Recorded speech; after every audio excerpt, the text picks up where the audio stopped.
Kami dari kelompok 7 ingin mempresentasikan seminar yang kita lakukan pada minggu lalu di UBSI Kali Abang yang berjudul Perencanaan Keuangan dan Strategi Investasi di Pasar Modal Pemilihan Instrumen untuk Mencapai Tujuan Keuangan. Oke, buat next.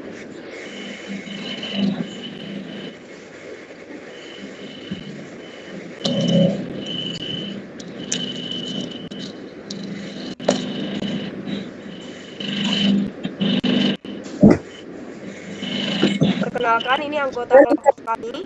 Yang pertama, nama saya Edelis Putri dengan NIM 64230730. Nama saya Civa Fadila dengan NIM 64230721. Nama saya Puput Amelia Putri 64230719. Nama saya Fani Purnama dengan NIM 64230718. Baik, di sini kita akan membahas latar belakang materi kita. Setiap orang memiliki tujuan keuangan di masa depan, seperti membeli rumah, anak, atau mempersiapkan masa pensiun. Untuk mencapainya, tidak cukup hanya mengandalkan penghasilan atau menabung, tetapi perlu perencanaan keuangan yang matang, termaksud memanfaatkan investasi. Pasar modal menawarkan berbagai instrumen investasi seperti saham, obligasi, dan reksadana yang memiliki karakteristik dan potensi keuntungan yang berbeda. Namun, banyak orang masih bingung memilih instrumen yang tepat untuk mencapai tujuan keuangan mereka. Pemilihan yang salah bisa beresiko merugikan kondisi keuangan jangka panjang. Pemahaman yang baik tentang instrumen pasar modal dan strategi investasi yang sesuai, seseorang dapat mengelola risiko dan merencanakan keuangan dengan lebih baik.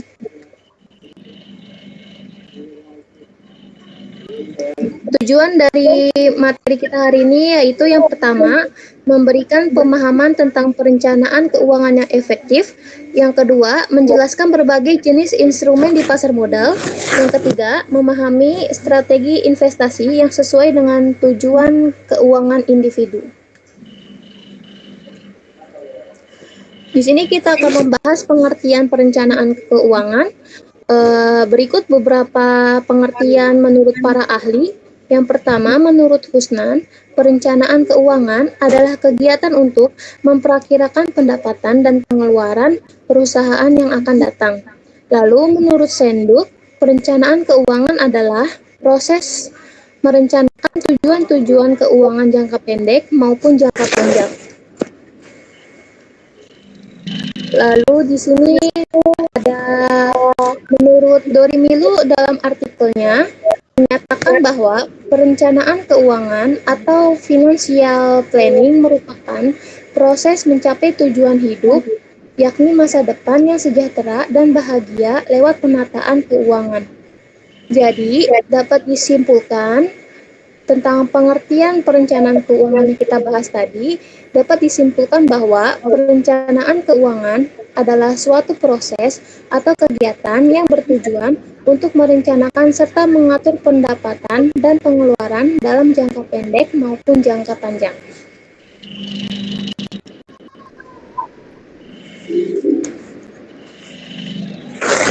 Di sini ada perencanaan keuangan meliputi yang pertama, manajemen arus kas. Manajemen arus kas melibatkan pencatatan, pengelolaan, dan perencanaan pendapatan serta pengeluaran seseorang atau keluarga. Prinsip utamanya yaitu jangan sampai pengeluaran lebih besar daripada pemasukan. Nah, untuk melakukan pengeluaran tersebut, buatlah anggaran yang memprioritaskan kebutuhan, lalu belakangkan untuk keinginan, dan pastikan ada bagian untuk tabungan atau investasi. Dengan manajemen arus kas yang baik, kita bisa hidup lebih tenang tanpa khawatir kehabisan uang sebelum akhir bulan. Yang kedua, ada perencanaan investasi. Ada perencanaan investasi. Investasi adalah langkah strategis untuk mengembangkan keuangan yang kita miliki.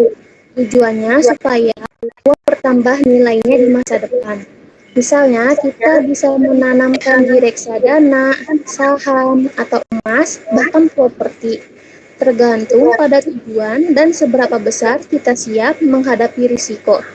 Investasi yang terencana membantu mewujudkan impian besar seperti membeli rumah, menyekolahkan anak, atau menikmati masa pensiun dengan nyaman. Lalu yang ketiga itu ada perencanaan, pengelolaan risiko, dan asuransi.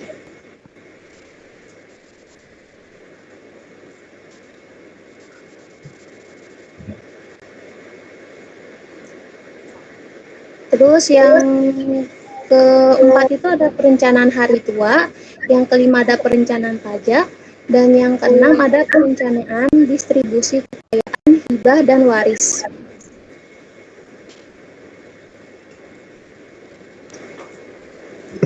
Tujuan perencanaan keuangan yang pertama itu melawan inflasi, memastikan nilai uang kita tidak tergerus oleh inflasi melalui investasi, memberikan imbal hasil di atas laju inflasi. Yang kedua, meningkatkan aset, yaitu membangun aset atau kekayaan melalui tabungan dan investasi dan manajemen utang yang baik. Lalu yang terakhir ada memiliki cadangan finansial, yaitu menyediakan dana darurat yang siap digunakan jika ada kebutuhan mendadak atau situasi darurat.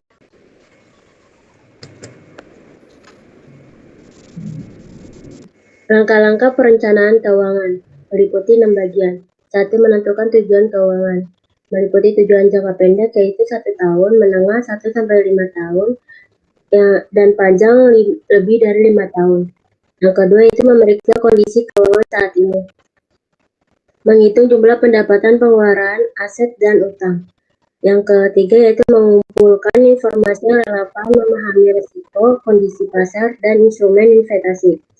Yang keempat yaitu menyusun rencana keuangan, menetapkan strategi untuk mencapai tujuan keuangan. Kelima yaitu melaksanakan rencana, melakukan tindakan sesuai rencana yang telah disusun.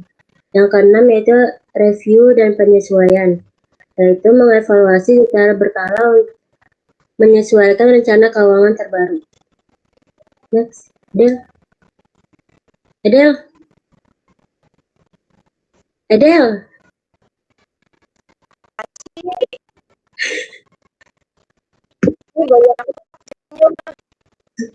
Tabungan dan investasi tujuan keuangan.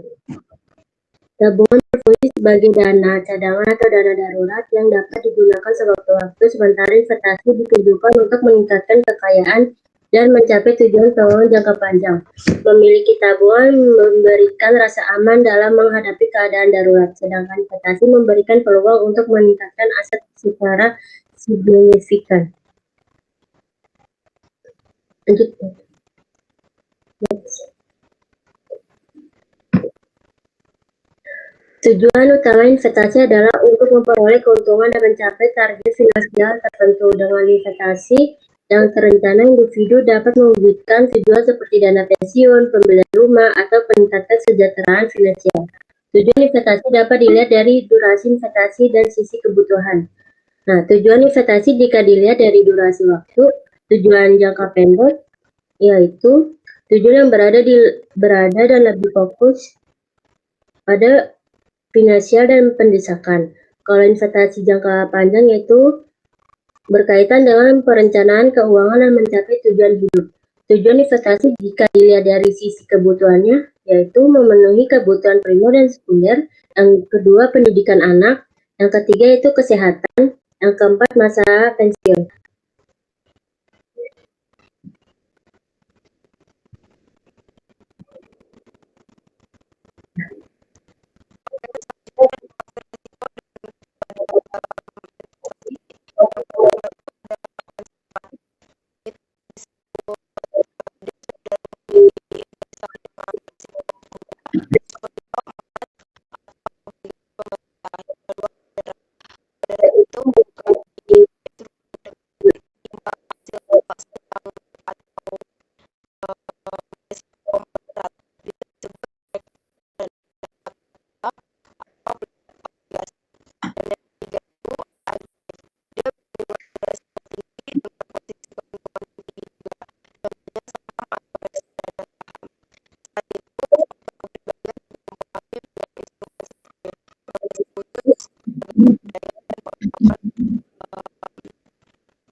Oke, di sini selanjutnya ada pengertian tentang instrumen pasar modal. Apa sih yang dimaksud dengan instrumen pasar modal? Instrumen pasar modal yaitu berbagai jenis produk atau alat keuangan yang diperdagangkan di pasar modal untuk tujuan investasi atau penggalangan dana. Instrumen pasar modal yang diperdagangkan berbentuk surat-surat berharga yang dapat diperjualbelikan kembali oleh pemiliknya, baik instrumen pasar modal bersifat kepemilikan atau bersifat utang. Instrumen pasar modal yang bersifat kepemilikan diwujudkan dalam bentuk saham, sedangkan yang bersifat utang diwujudkan dalam bentuk obligasi.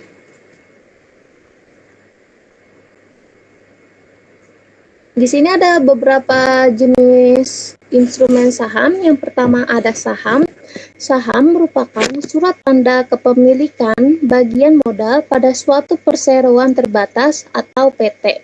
Artinya, si pemilik saham merupakan pemilik perusahaan, maka semakin besar pula kekuasaannya di perusahaan tersebut.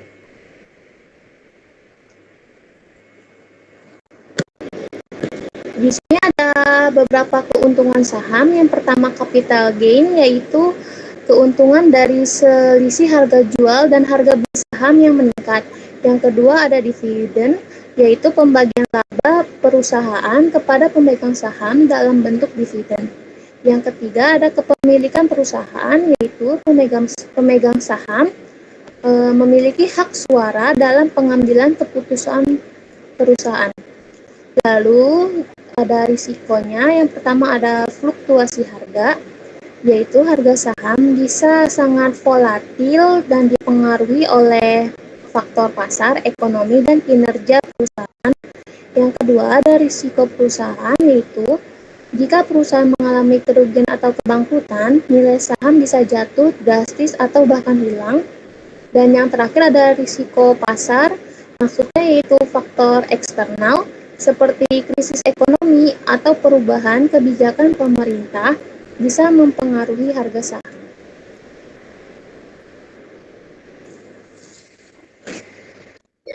Obligasi adalah surat utang yang diterbitkan oleh pemerintahan, perusahaan, atau lembaga lain untuk menyimpan dana dari investor. Pemegang obligasi atau investor pada dasarnya meminjam uang kepada penerbit obligasi yang berjanji untuk membalikan pinjaman tersebut beserta bunga dalam jangka waktu dan tertentu. Keuntungannya itu pendapatan tetap, kedua keamanan, ketiga versifikasi. resiko kredit, resiko kebangkrutan, dan resiko inflasi. Next, selanjutnya. Next.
Selanjutnya ada Surat Bank Indonesia atau SBI.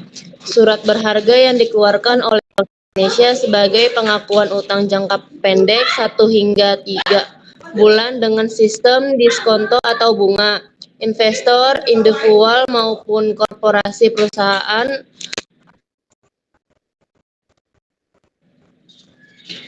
atau institusi diberi tanda dengan sertifikat resmi yang diterbitkan oleh Bank Indonesia atau BI. SBI ini bisa diperdagangkan di pasar uang atau modal dan menjadi jaminan kredit bagi perbankan. Sini ada keuntungannya. Yang pertama yaitu ada keamanan.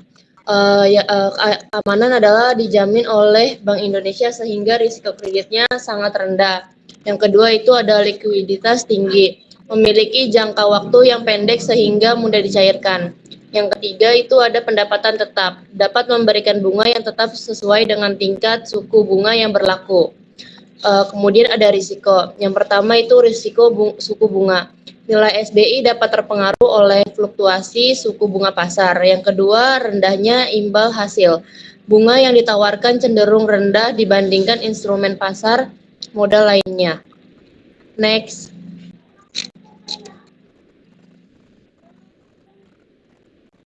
Kemudian ada risiko setiap instrumen.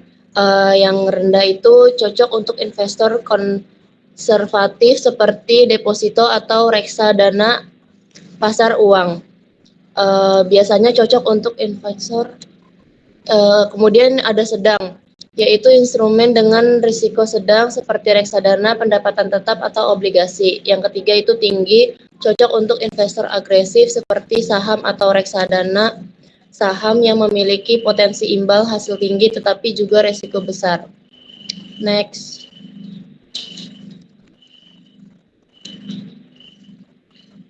Tips terhindar dari risiko. Yang pertama itu sesuaikan dengan anggaran. Jangan memaksakan jika anggaran belum mencukupi. Pilih instrumen investasi yang sesuai dengan kemampuan finansial. Yang kedua itu ada self-assessment atau evaluasi diri. Setiap orang memiliki profil risiko yang berbeda, jadi sesuaikan pilihan investasi dengan profil risiko Anda. Yang ketiga itu tentukan tujuan investasi. Identifikasi alasan berinvestasi. Jika tujuan adalah jangka panjang dengan potensi imbal hasil tinggi, maka pilihlah instrumen investasi yang sesuai seperti saham. Next. Kesimpulan, perencanaan keuangan yang baik adalah kunci untuk mencapai tujuan finansial. Dengan memahami pilihan investasi seperti saham, obligasi, dan reksadana, kita bisa memanfaatkan uang kita secara optimal untuk masa depan. Setiap instrumen investasi punya keuntungan dan risiko yang berbeda. Jadi penting untuk menyesuaikan dengan kebutuhan dan toleransi risiko kita.